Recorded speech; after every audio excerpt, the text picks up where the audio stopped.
Sunrise राजशाही गरम मसाला। I chose somewhere I can work while I study. Make Melbourne your choice for study. तब उसके भीतर का द्वैत का भ्रम समाप्त हो जाता है।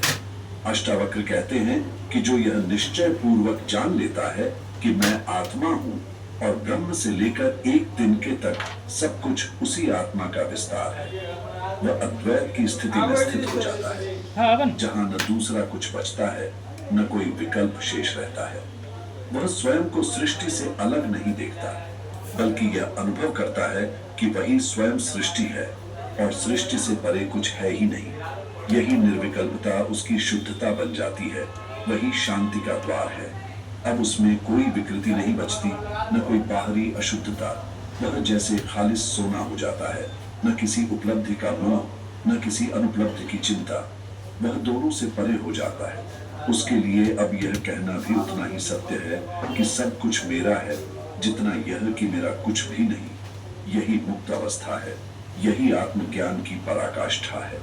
अष्टावक्र आगे कहते हैं कि जो जानता है कि यह सारा ब्रह्मांड, जिसमें अनेकों आश्चर्य, विविधता और हलचल है, वास्तव में केवल एक माया है, वह समस्त वासनाओं से मुक्त होकर चेतना के स्वरूप में स्थित हो जाता है और उसी में परम शांति को प्राप्त करता है। जब कोई व्यक्ति उस परम सत्य को पहचान लेता है, जो न तो बदलता है न मिटता है, तब क्षणिक चीजों का आकर्षण खुद ब खुद समाप्त हो जाता है। जिसने आत्मा की अनंत सत्ता को अनुभव कर लिया, वह फिर न तो तुच्छ विषयों में रमता है, न ही द्वैत की उलझनों में उलझता है।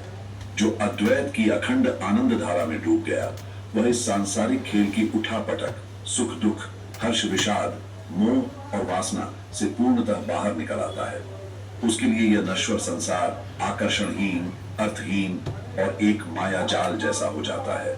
अष्टावक्र कहते हैं कि यह संसार चाहे जितना भी चमत्कारों से भरा हो, आत्मानंद के सामने वह फीका है, रसहीन है, केवल एक सपना, एक भ्रम।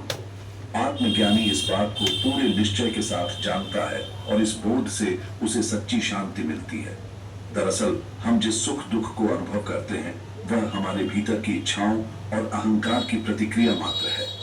जब इच्छाएं पूरी होती है तो सुख प्रतीत होता है, जब नहीं होती तो दुख। लेकिन सृष्टि किसी की भावनाओं के अनुरूप नहीं चलती, वह तो अपने नियमों में रची बसी है। इसलिए बुद्धिमानी इसी में है कि हम स्वयं को उन नियमों के अनुसार ढालें, तभी स्थायी संतुलन और सुख संभव है। अन्यथा संघर्ष और पीड़ा हमारा पीछा नहीं छोड़ते। जब कोई आत्मज्ञानी इस रहस्य को भेद लेता है कि सृष्टि केवल नियमों से संचालित एक चेतन लय है, तो वह उन नियमों के विरुद्ध नहीं जाता, बल्कि उन्हें सहजता से स्वीकार करके उनमें समरस हो जाता है। वह जानता है कि यह बाहरी दुनिया, जिसे लोग इतना वास्तविक मानते हैं, वास्तव में एक मिथ्या प्रतिरूप है, सतही, अस्थाई और माया से लिपटी हुई। यहीं से उसे शांति मिलती है, क्योंकि वह जानता है कि सत्य बाहर नहीं, भीतर है। इसके विपरीत सामान्य मनुष्य, जो इन गहरे नियमों से अनभिज्ञ है, वह बाह्य नियमों